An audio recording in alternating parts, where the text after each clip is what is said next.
Representative Andy Billig, and I'm the newest legislator from the 3rd Legislative District, and coming to you from just on the steps of the legislative building here at the Capitol. Tell us a little bit about the 3rd Legislative District. Yeah, it's a great district. We've got a beautiful Spokane River and the Spokane Falls right in the heart of the district, and then some very distinct and friendly neighborhoods like Brown's Addition and West Central, Hilliard, the South Perry area and the Lower South Hill. It's a great place to live, work, and play. So what's going on this week in Olympia? Well, it'll be an exciting week, my second week as a state representative. We're going to start off today by honoring Dr. Martin Luther King Jr. with a resolution on the House floor and then also a rally here on the Capitol steps.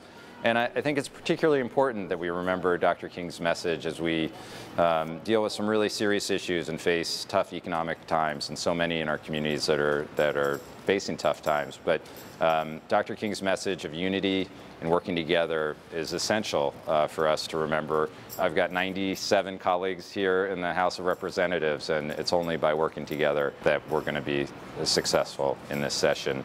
And I'm reminded of a quote that Dr. King had, which was, "Whatever affects one directly affects all indirectly." And I think that'll be a good thing for us to all keep in mind. Speaking of working together, we're going to need to work together on the budget. That's the other big thing that we're working on.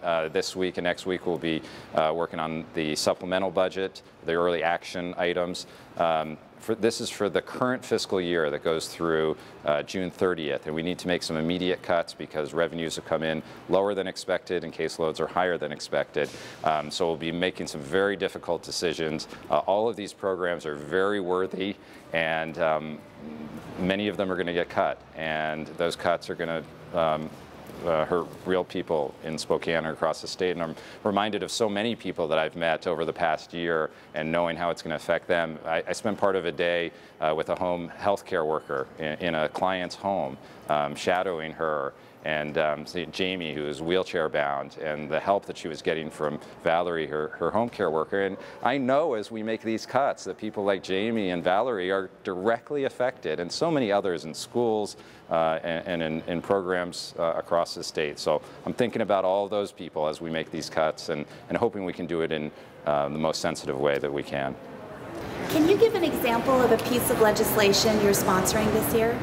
Yes, I'm working on a lot of different bills, co-sponsoring quite a number. Really, the first bill that I've dropped as the prime sponsor is to limit phosphorus in lawn fertilizer. And this is really important to the Spokane River and to Lake Spokane and waterways all over the state, and it follows through on a commitment that I made to protect our water quality. And it'll limit phosphorus in lawn fertilizers when it's not necessary. For people that need phosphorus, like would be for new lawns or for agriculture, they'd still be allowed to use it. But for people that don't need it, we'll just get the phosphorus out of there. That'll prevent algae blooms. It'll make our waterways safer, make it better for recreation, make it better for wildlife, make it better for pets that may play in the water. And I'm really glad to get that rolling and look forward to getting a hearing on that and hopefully passing it into law. Spokane is on the other side of the state from Olympia. How will you keep in touch with your constituents, or how can they get a hold of you while you're over here for the session? It's really important for me to stay in touch and to hear from from my constituents. I'm their representative, and that means for me to do a good job in representing them, I need to get feedback. So that's really important to me. I've got a website, and then also my legislative email address. People can stop by if anybody comes to Olympia or wants to come to Olympia. I really encourage that. I love to see friendly faces from Spokane, and really want to get that input. Thank you, Representative Billig. Thank you. Ready to get to work? Ready to go. Thanks. Thanks.